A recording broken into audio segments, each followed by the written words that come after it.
My brother-in-law blamed me for his sister's death and treated me like dirt for 10 years. The envelope arrived on a Thursday morning, certified mail requiring my signature. I signed for it at my front door, still holding my coffee mug, expecting another piece of junk legal correspondence about an expired warranty or class action settlement. When I opened it and saw the letterhead from Garrett's attorney, my stomach dropped. Inside was a cease and desist letter, demanding I stop harassing his family and threatening legal action if I attended his daughter's wedding next month. I read it 3 times, standing in my driveway, harassing his family. I had not spoken to Garrett in 8 months. I had not initiated contact with him in over 2 years. The last time I saw him was at a coffee shop when I was meeting a client, and he walked past my table without acknowledging I existed. But apparently, I was now a harasser. My hands shook holding that letter because I knew exactly what this was really about. 10 years after Isabel died, Garrett was still trying to erase me from existence. I met Isabel when I was 26 years old, working as a civil engineer for a firm that designed water treatment facilities. She was 24, a physical therapist at a rehabilitation center, and we met at a mutual friend's barbecue on a Saturday in June. I remember she was wearing a yellow sundress and laughing at something her friend said when I first saw her. She had this energy that made everyone around her lighter somehow. We talked for 3 hours straight that night about everything and nothing. She told me about growing up in a small town with her older brother Garrett, who was protective to the point of being overbearing. She said he meant well, but sometimes treated her like she was still 12 years old. I told her about my work and my family and my plan to eventually start my own consulting firm. When the party ended, I asked for her number, and she said yes, without hesitation. We went on our first date 2 days later, and I knew within a month that I was going to marry her. Garrett was skeptical of me from the beginning. The first time I met him was at a family dinner 4 months into dating Isabel. He was 30 at the time, worked in financial planning, and had recently gotten engaged to a woman named Diane. He spent the entire dinner asking me pointed questions about my job, my family, my intentions with his sister. Isabel kept telling him to stop interrogating me, but he just smiled and said he needed to make sure I was good enough for her. I understood wanting to protect your sister, so I answered everything honestly and tried to be respectful. By the end of the night, he seemed to warm up slightly. He shook my hand when I left and told me Isabel seemed happy. I took that as approval. I was wrong. Garrett never really approved of me. He just tolerated me because Isabel loved me. Isabel and I got engaged after dating for 18 months. I proposed on a hiking trail overlooking the valley where we had our first real conversation about the future. She cried and said yes before I even finished asking the question. We planned a small wedding for the following spring. Garrett was supportive on the surface, but Isabel told me he kept asking her if she was sure she was ready. She said he kept bringing up statistics about divorce rates and asking if we had discussed finances and children and long-term goals. She found it annoying but touching in a weird way. She said Garrett had been protective ever since their parents died in a car accident when she was 19. He felt responsible for her even though she was an adult. I told her I understood, and I would prove to him that I was a good husband. She kissed me and said I did not need to prove anything to anyone except her. The wedding was beautiful. Small ceremony with close family and friends. Garrett gave a toast that was mostly about Isabel and only briefly mentioned me. He talked about how special she was and how anyone lucky enough to be with her needed to understand what a gift that was. He looked directly at me when he said it. I raised my glass and nodded because he was right. Isabel was a gift. We honeymooned in Costa Rica and came back to our small house ready to start our life together. Everything felt perfect. We were both advancing in our careers. We talked about having kids in a few years. We hosted dinner parties and took weekend trips and built the kind of life people dream about. Garrett and Diane got married 6 months after us and had their first child, a daughter named Lily, a year later. Family dinners became regular events. Garrett softened toward me over time, or at least I thought he did. He stopped asking Isabel if she was happy and started including me in conversations about sports and work. I thought we were building a relationship. I thought wrong. If you are enjoying this story already, please subscribe to see more stories like this. 3 years into our marriage, Isabel started getting headaches, bad ones that would leave her lying in a dark room for hours. She went to her primary care doctor, Dr. Raymond Cortez, who had been her physician for 5 years. He said they were likely tension headaches or migraines brought on by stress. He prescribed medication and told her to monitor them. The medication helped sometimes, but not always. Isabel started missing work occasionally when the headaches were too severe. She would apologize constantly, even though I told her she had nothing to apologize for. I started doing more around the house to take pressure off her, cooking dinner, handling laundry, grocery shopping. Garrett noticed she was missing family dinners and asked if everything was okay.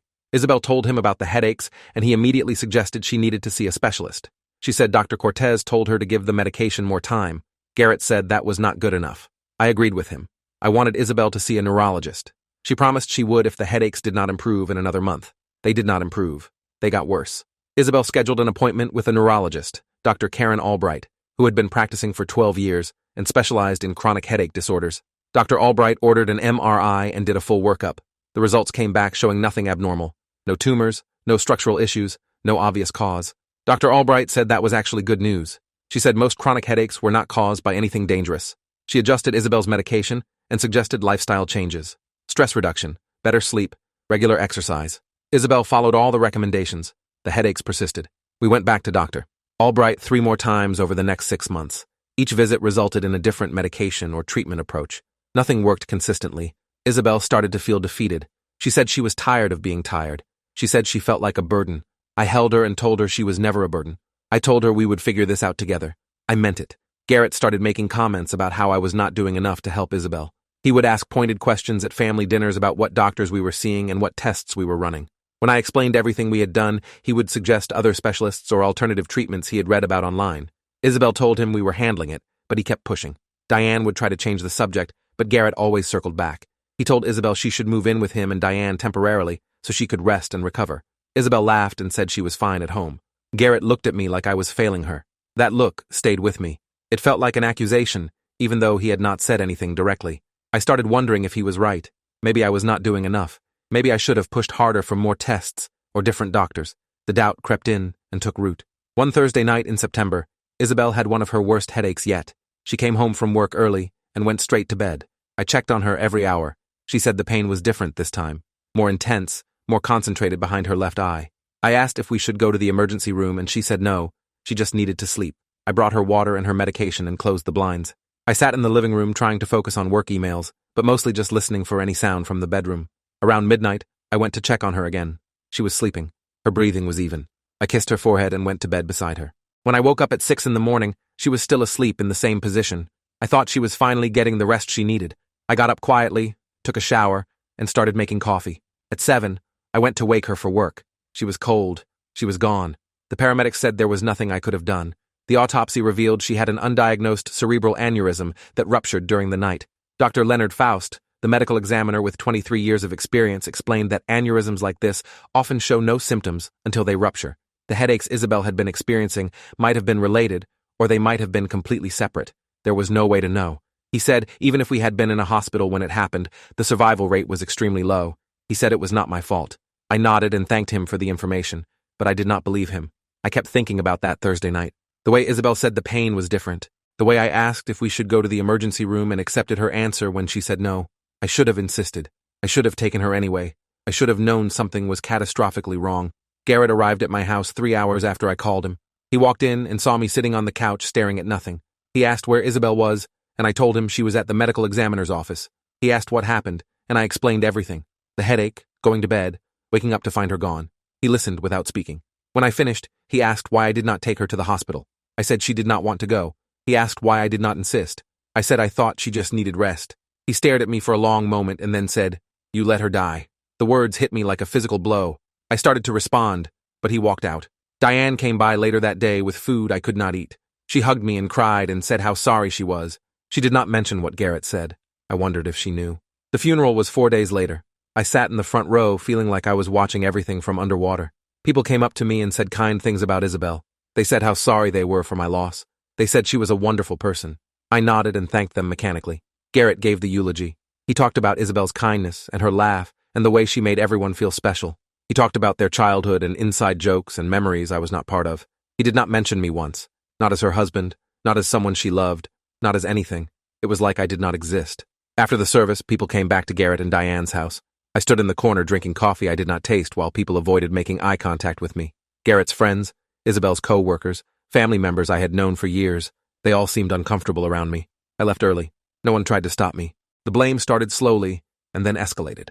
Garrett began telling people his version of events, that Isabel complained of severe pain and I ignored her, that she begged to go to the hospital and I refused, that I was negligent and dismissive of her suffering.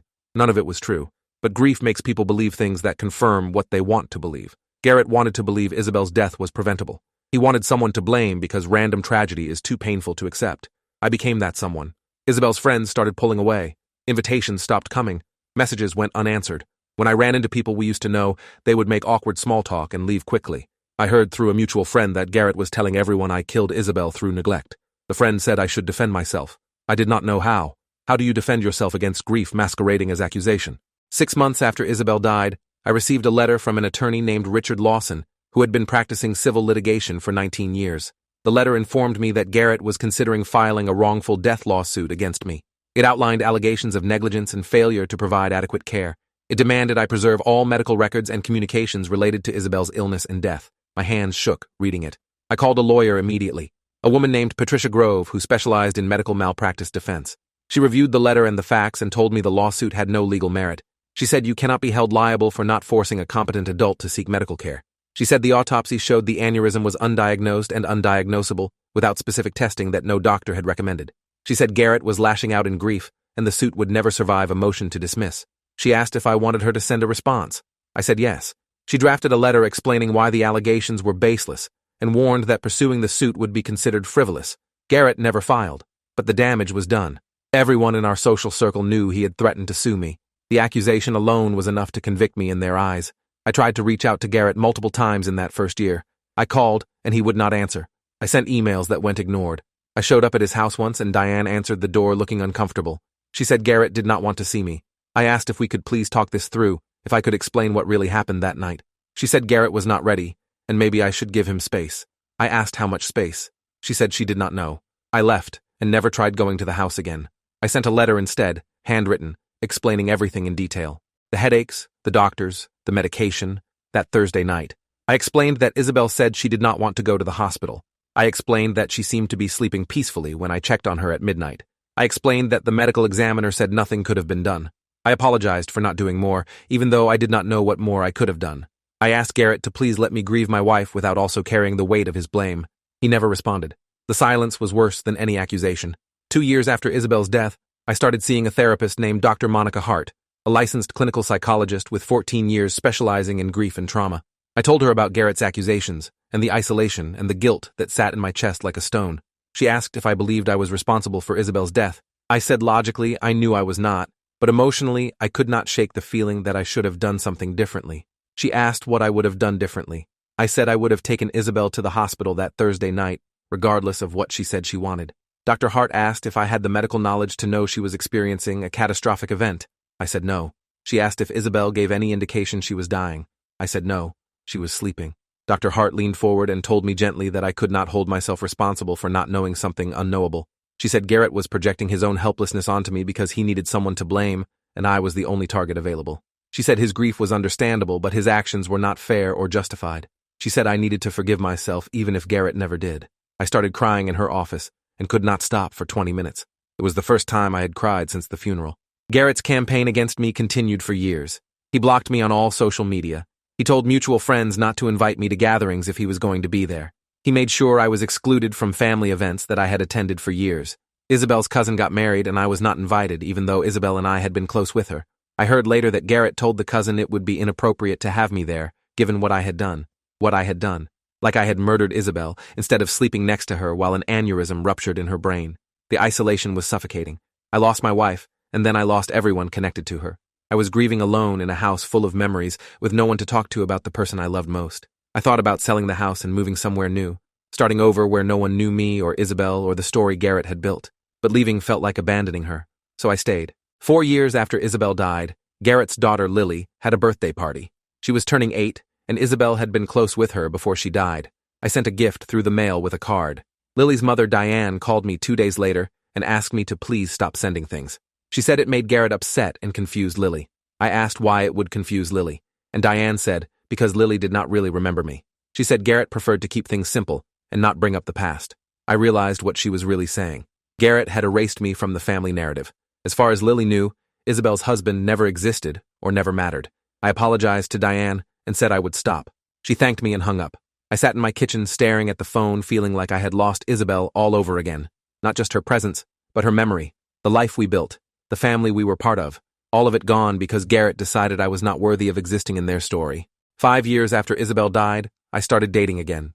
Not seriously, just coffee dates and dinners with women I met through work or friends. It felt strange and wrong at first, like I was betraying Isabel. Dr. Hart reminded me that Isabel would want me to be happy. She said healing did not mean forgetting. I met someone named Claire who was kind and patient with my grief. We dated for 6 months before I told her about Isabel and Garrett and everything that happened. She listened without judgment, and then asked if I had considered confronting Garrett directly. I said I had tried. She said maybe I needed to try again now that some time had passed. I said, I did not think it would change anything. She said maybe not, but at least I would know I tried everything. I thought about it for weeks. Then I sent Garrett an email asking if we could meet and talk. He responded with one word, no. 6 years after Isabel died, I ran into Garrett at a grocery store. We turned into the same aisle from opposite ends and froze when we saw each other. He looked older, more tired. I probably looked the same to him. We stared at each other for a few seconds and I thought maybe this was the moment. Maybe we could finally talk. Then he turned his cart around and walked the other way. I stood there holding a jar of pasta sauce, feeling like I had been punched. That night I dreamed about Isabel for the first time in months. She asked why I let Garrett hurt me for so long. I told her I did not know how to make him stop. She said I should tell the truth. I said I had tried. She said try harder. I woke up with her voice still in my head. 7 years after Isabel died, Garrett's mother-in-law passed away. Diane's mother had always been kind to me, even after everything with Garrett. I sent flowers to the funeral home with a card expressing condolences. Garrett called me 2 days later.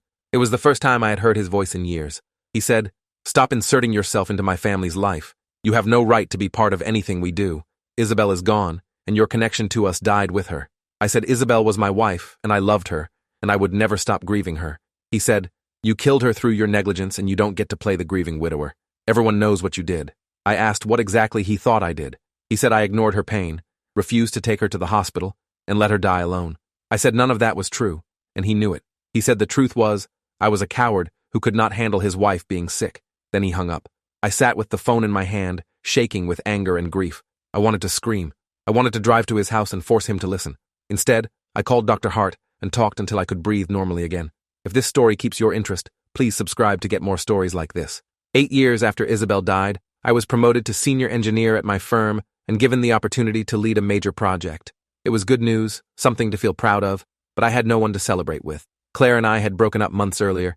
She said I was still too stuck in the past to fully be present with her. She was right. I threw myself into work instead. Long hours, complex problems, tasks that kept my mind occupied. My colleagues knew bits and pieces about Isabel, but no one knew the full story about Garrett. I kept it private because talking about it meant reliving it. One evening, a co-worker invited me to a dinner party at his house. He said it would be casual, just a few people from work and their partners. I almost said no, but decided I needed to try being social again. I went. It was fine until I overheard someone mention they knew Garrett through a professional connection. My stomach dropped. I excused myself to the bathroom and stood there trying to decide if I should leave. When I came back out, the person who mentioned Garrett was gone. I asked my co-worker about it later. He said the guy had to leave early. I never found out if Garrett's name coming up was coincidence or if the universe was reminding me I could not escape this. 9 years after Isabel died, Garrett's daughter Lily got engaged.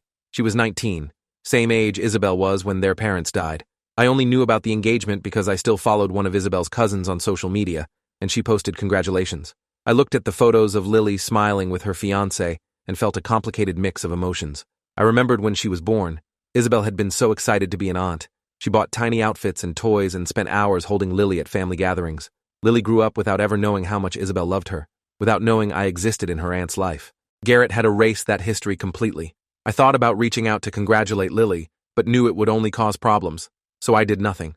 I just sat with the weight of being a ghost in a story I should have been part of. 10 years after Isabel died, the certified letter arrived.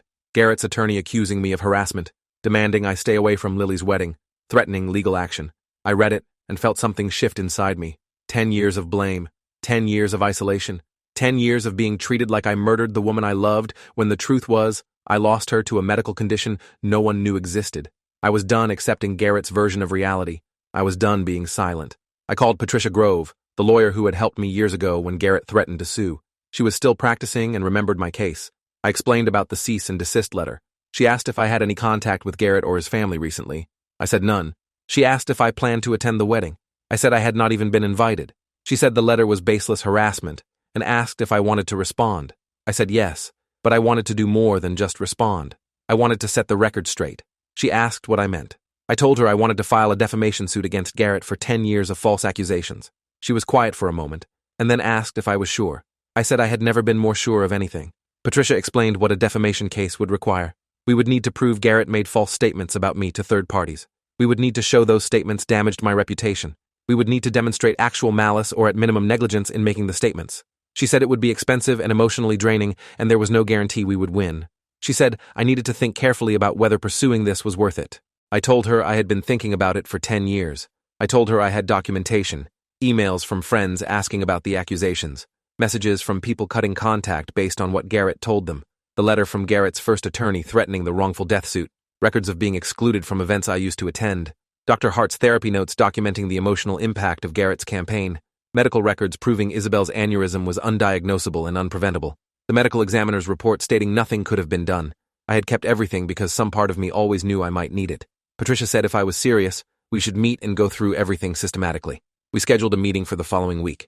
I spent 3 days compiling every piece of evidence I had. Printed emails, screenshots of social media posts where people referenced what Garrett had told them, the cease and desist letter, medical records, therapy notes. I organized it all chronologically and put it in a binder. When I met with Patricia, I walked her through 10 years of documentation. She took notes and asked questions and reviewed every document carefully. When we finished, she leaned back in her chair and said, I had a case.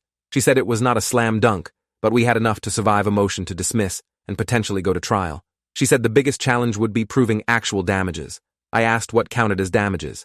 She said lost relationships, emotional distress, and potentially lost opportunities if Garrett's statements affected my professional reputation. I told her about the dinner party where someone mentioned knowing Garrett and I had to leave. I told her about the job opportunity I turned down 3 years ago because it would have meant moving to the same city where Garrett lived. She made notes and said we could work with that. She asked if I was prepared for Garrett to fight back. I said I was prepared for anything. Patricia filed the defamation suit on a Monday morning. Garrett was served with the complaint at his office 3 days later. The complaint detailed every false statement Garrett had made over 10 years. That I ignored Isabel's pain. That I refused to take her to the hospital. That I was negligent in her care. That I killed her. It outlined how these statements were communicated to friends, family, colleagues. It included quotes from emails and messages. It presented the medical evidence proving all the statements were false. It asked for compensatory damages for emotional distress and reputational harm. It asked for punitive damages to punish Garrett for malicious conduct. The number we put on it was $500,000. Patricia said we would probably settle for less, but we needed to start high. I did not care about the money. I cared about the truth being on public record. Garrett hired an attorney named Stephen Kramer, a defense lawyer with 26 years of experience. Kramer sent Patricia a letter calling the lawsuit frivolous and vindictive. He claimed Garrett's statements were protected opinion based on his reasonable interpretation of events. He said Garrett had every right to express his grief and confusion about his sister's death. He said my decision to file the suit 10 years later proved I was the one harassing Garrett's family. Patricia responded with a detailed letter explaining why Garrett's statements were not opinion, but false assertions of fact. She pointed out that saying someone refused to take their dying spouse to the hospital is not an opinion. It is an accusation of specific conduct. She included the medical examiner's report and statements from Dr. Cortez and Dr. Albright confirming Isabel never expressed to them that I prevented her from seeking care. She said we looked forward to presenting our evidence in court. Kramer responded by filing a motion to dismiss. We opposed it. The hearing was scheduled for 6 weeks later. Judge Anthony Russo, presiding over civil cases for 18 years, heard the motion to dismiss. Kramer argued that my case was time-barred by the statute of limitations since the alleged defamatory statements began 10 years ago. Patricia countered that defamation has a continuing violation doctrine and Garrett's statements continued up to the present, including the recent cease and desist letter falsely accusing me of harassment. Kramer argued that I could not prove actual malice. Patricia said we did not need actual malice for defamation of a private figure, only negligence, and we could prove Garrett made statements without bothering to verify basic facts, like whether I actually refused to take Isabel to the hospital. The judge asked pointed questions of both sides. He asked Kramer what evidence Garrett had that I refused medical care for Isabel. Kramer said Garrett's beliefs were based on what Isabel told him before she died. Patricia objected and said there was no record of any such conversation, and in fact Isabel's phone records showed she had not spoken to Garrett in the week before her death. The judge asked to see the phone records. We provided them. Judge Russo took the motion under advisement and said he would issue a ruling within 2 weeks. 10 days later, Judge Russo denied the motion to dismiss. His written order stated that I had sufficiently pled facts that, if proven true, would establish defamation. He said the statute of limitations issue could be resolved at trial based on when specific statements were made. He said the question of whether Garrett acted with negligence or malice in making the statements was a factual question for a jury to decide. The case would proceed to discovery. Patricia called to tell me, and I could hear the satisfaction in her voice. She said this was a good sign. She said, judges do not let defamation cases go to discovery unless there is real substance to them. She said, we should expect Garrett's team to fight hard during discovery, but we had momentum. I thanked her and sat with the news for a while. For the first time in 10 years, I felt like someone with authority was actually listening to my side of the story. Discovery was brutal. Garrett's attorney requested every email, text message, and document I had from the entire period of my relationship with Isabel through the present. They requested my medical records, therapy records, employment records. They wanted to depose everyone who knew me and Isabel. Patricia said it was a standard scorched earth approach. They were looking for anything they could use to discredit me or claim I was actually a bad husband. We responded with our own discovery requests. We asked for all communications where Garrett discussed me or Isabel's death. We asked for the names of everyone he told his version of events to. We requested his therapy records if he had any. We asked for documents related to the threatened wrongful death lawsuit. Garrett's team fought every request, claiming they were overly broad or invading privacy. We fought back. Judge Russo ruled on most disputes in our favor. Discovery took 8 months. By the end, we had over 2,000 pages of documents. The most damaging evidence came from Garrett's own emails. We found messages to friends and family members explicitly stating that I refused to take Isabel to the hospital despite her begging me to go. We found an email to one of Isabel's former co-workers saying I was criminally negligent in her care. We found a message to his own mother saying he believed I wanted Isabel to die because our marriage was failing. None of it was true. Our marriage was not failing. Isabel never begged to go to the hospital. I was not negligent. But Garrett had written these things down and sent them to real people who believed him. Patricia said these emails were gold because they showed Garrett was making specific factual claims, not just expressing grief or opinion. They showed he was affirmatively spreading false information. We also found that Garrett had never actually spoken to Isabel's doctors about what happened. He never requested her medical records. He never tried to verify his version of events. He just decided what he wanted to believe and told everyone it was true. We deposed Garrett in month 9 of discovery. I sat in the conference room watching him through the glass partition. He looked older, grayer. Patricia asked him questions methodically. She asked what evidence he had that I refused to take Isabel to the hospital. He said Isabel had told him I was dismissive of her pain. Patricia asked when Isabel told him that. He said he could not remember exactly, but it was during her illness. Patricia showed him Isabel's phone records proving she had not spoken to him in the week before she died. She asked if he had any other conversations he was referring to. He said she might have mentioned it earlier. Patricia asked if he had any records of such conversations. He said no. She asked if he ever spoke to Isabel's doctors about her care. He said no. She asked if he reviewed her medical records. He said no. She asked why he told people I refused to take her to the hospital if he had no evidence of that. He said it was obvious based on the outcome. Patricia asked how the outcome made it obvious. He said, if I had taken her to the hospital, she might have survived. Patricia presented the medical examiner's report, stating that survival was unlikely even with immediate medical intervention. She asked if he had read that report before making accusations. He said no. She asked why not. He said because he did not need a report to know his sister was dead, because I did not do enough. His voice cracked saying it, and I realized he still believed it. 10 years later, despite all the evidence, he still needed me to be the villain. We also deposed several people Garrett had told his version of events to. Isabel's cousin testified that Garrett told her I was responsible for Isabel's death, and that is why she did not invite me to her wedding. Isabel's former co-worker testified that Garrett said I ignored Isabel's pain and refused medical treatment. Each person confirmed they based their opinion of me on what Garrett told them. None of them had spoken to me directly or heard my side. Patricia asked each one if they would have changed their view if they had known the medical facts. Most said yes. One of Isabel's friends started crying during her deposition and said she felt terrible for believing Garrett without questioning it. She said she should have reached out to me, but Garrett made it seem like I was dangerous or unstable. That testimony hurt because it showed how thoroughly Garrett had destroyed my reputation with people who used to be my friends. The trial was scheduled to begin on a Wednesday in October, 10 years and 1 month after Isabel died. Patricia and I spent weeks preparing. We organized exhibits, prepared witness lists, rehearsed my testimony. She warned me that Garrett's attorney would try to make me look bad on cross-examination. He would ask about arguments Isabel and I had. He would ask if I was attentive enough to her illness. He would try to make the jury think maybe I was not the perfect husband, and therefore maybe Garrett's suspicions were reasonable. Patricia said I needed to stay calm and stick to the facts. She said the medical evidence was on our side, and that was what mattered. I said I understood. The night before trial, I could not sleep. I kept thinking about Isabel and what she would think about all this. I decided she would want the truth to come out. She would want people to know what really happened. That thought gave me the courage to walk into the courtroom the next morning. The jury selection took 2 days. We ended up with 7 women and 5 men, ranging in age from 28 to 66. Patricia said it was a good mix. Garrett sat at the defense table looking straight ahead. We did not make eye contact. His wife Diane was in the gallery along with some of his friends. My side of the courtroom was emptier. A few colleagues from work, Dr. Hart, and my brother, who flew in to support me. Opening statements began on Friday morning. Patricia stood and told the jury this was a case about the damage false accusations can do. She said Garrett had spent 10 years telling anyone who would listen that I killed my wife through negligence. She said every word of it was false and the evidence would prove it. She said Isabel died of an undiagnosed cerebral aneurysm that no doctor had detected and no treatment could have prevented. She said I lost my wife, and then I lost my reputation and my community because Garrett needed someone to blame for a tragedy that had no villain. She said the jury's job was to hold Garrett accountable for the harm his lies had caused. Garrett's attorney, Stephen Kramer, gave his opening next. He said this case was about a brother's grief and his reasonable questions about his sister's death. He said Garrett never claimed to know exactly what happened that night. He said Garrett simply shared his concerns and his pain with people close to him. He said that was not defamation, it was grieving. He said I was trying to silence Garrett and punish him for loving his sister. He said the jury should reject my attempt to profit from tragedy. It was a good opening. Persuasive. I could see some jurors nodding. Patricia had warned me this would happen. She said Kramer would try to make it about grief versus greed. We needed to stay focused on the facts. Our first witness was Dr. Leonard Faust, the medical examiner who performed Isabel's autopsy. He testified about the cerebral aneurysm and explained in detail why it was undetectable without specific imaging that no one had reason to order. He said Isabel's headaches could have been related to the aneurysm or completely unrelated. There was no way to know. He said even if Isabel had been in a hospital when the rupture occurred, her chances of survival were less than 30%. He said there was absolutely no evidence of negligence or improper care.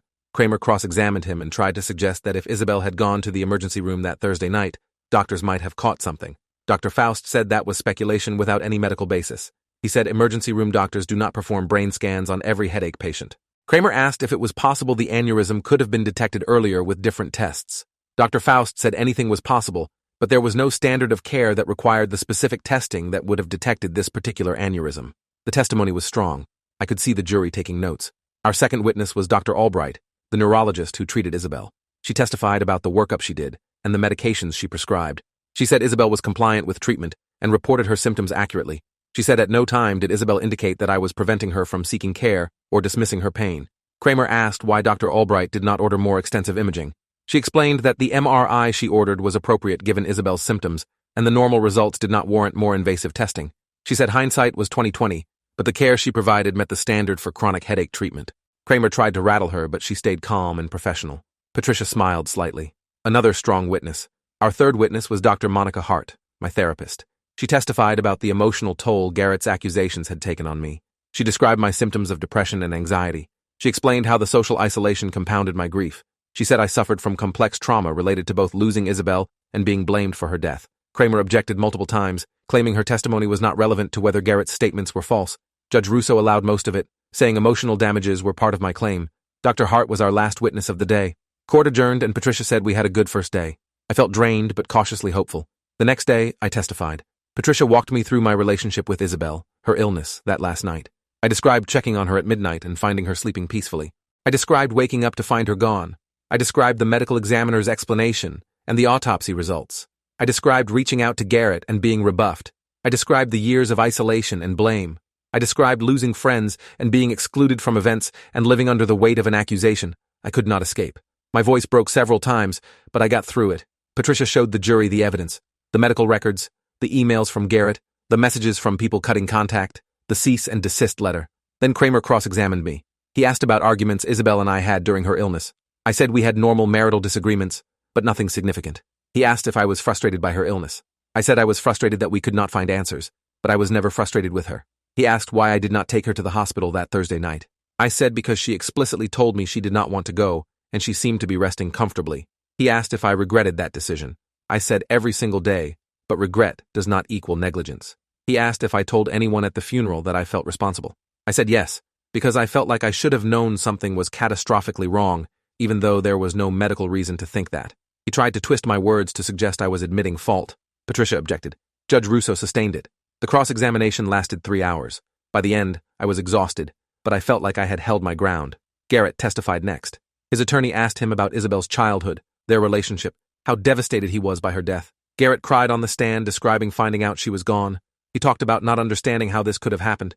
He said he just wanted answers, and I would not give them to him. He said he shared his concerns with people he trusted, because he was trying to make sense of a senseless tragedy. He said he never meant to hurt me. He was just trying to process his grief. It was compelling testimony, and I could see the jury sympathizing with him. Then Patricia cross-examined him. She asked about the emails where he said I was criminally negligent. She asked if that was just processing grief. He said he was angry and hurting. She asked about telling people I refused to take Isabel to the hospital despite having no evidence of that. He said he believed it based on the circumstances. She asked what circumstances. He could not give a clear answer. She asked if he ever tried to verify his beliefs by speaking to Isabel's doctors or reviewing her medical records. He admitted he had not. She asked if he continued making accusations even after being presented with the medical examiner's report. He said the report did not change how he felt. She said, "So facts don't matter if they contradict your feelings?" He said, I lost my sister, she said, and he lost his wife. Did you ever consider that your accusations made his grief worse? Garrett looked at me for the first time since the trial started. His expression was complicated. Angry, sad, maybe a flicker of doubt. He did not answer the question. Patricia let the silence sit, then she said she had no further questions. Closing arguments happened on Monday. Kramer argued that Garrett was a grieving brother who made reasonable inferences based on limited information. He said Garrett never claimed to be certain of what happened, he just shared his concerns. He said sharing concerns with friends and family was not defamation. He asked the jury not to punish a man for grieving his sister. Patricia argued that calling someone criminally negligent is not sharing a concern, it is making an accusation. She said telling people someone refused to take their dying spouse to the hospital is not expressing grief, it is spreading a falsehood. She said Garrett had access to medical records and expert opinions that would have shown him the truth, but he chose not to look because the truth did not fit his narrative. She said I had suffered for 10 years under the weight of false accusations, and the jury had the power to finally set the record straight. She asked them to hold Garrett accountable. The jury deliberated for 2.5 days. The verdict came back on Wednesday afternoon. The jury found in my favor on all counts. They determined that Garrett's statements were false. They determined he made the statements negligently without attempting to verify their accuracy. They determined the statements caused me reputational harm and emotional distress. They awarded me $125,000 in compensatory damages and $200,000 in punitive damages. When the verdict was read, I did not feel triumphant. I felt exhausted. Relieved, maybe, but mostly just tired. Garrett sat motionless at the defense table. Diane was crying. Patricia shook my hand and said we won. I nodded. Judge Russo thanked the jury and dismissed them. As I walked out of the courtroom, I passed Garrett in the hallway. He looked at me, and for a moment, I thought he might say something. Then he turned away. 3 weeks after the verdict, I received a letter from Garrett. Not from his attorney, from him. Handwritten. It said he had been thinking about the trial and everything that came out. He said he did not know if he could ever fully accept that I was not somehow responsible for Isabel's death, but he acknowledged that his accusations went beyond what he actually knew to be true. He said he was sorry for the pain he caused. He said he did not expect forgiveness, but he wanted me to know he was working on accepting what the medical evidence showed. He said maybe someday we could talk, not as adversaries, but as two people who both loved Isabel. He signed it simply, Garrett. I read the letter 3 times. It was not a full apology. It was not everything I wanted, but it was something. I wrote back. I told him I appreciated the letter. I told him I did not blame him for his grief, only for what he chose to do with it. I told him I would be open to talking when he was ready. I said Isabel would have wanted us to find peace. I meant it. 6 months later, Garrett called me. We met for coffee at a neutral location. The conversation was awkward at first. We talked about surface things, work, weather, anything but Isabel. Eventually, Garrett asked if I would tell him about that last night. Not as an accusation, but because he needed to understand. So I told him everything, every detail. How Isabel said the pain was different. How I asked if we should go to the hospital. How she said she just needed rest. How I checked on her at midnight and she was sleeping. How I found her in the morning. Garrett listened without interrupting. When I finished, he was quiet for a long time. Then he said, "Thank you for telling him." He said he needed to hear it from me instead of through lawyers and courtrooms. He said he was starting to understand that sometimes terrible things just happen, and there is no one to blame. We did not become friends. We probably never will. But we were no longer enemies. That felt like enough. Thanks for watching till the end. Make sure to subscribe and like to not miss the next story.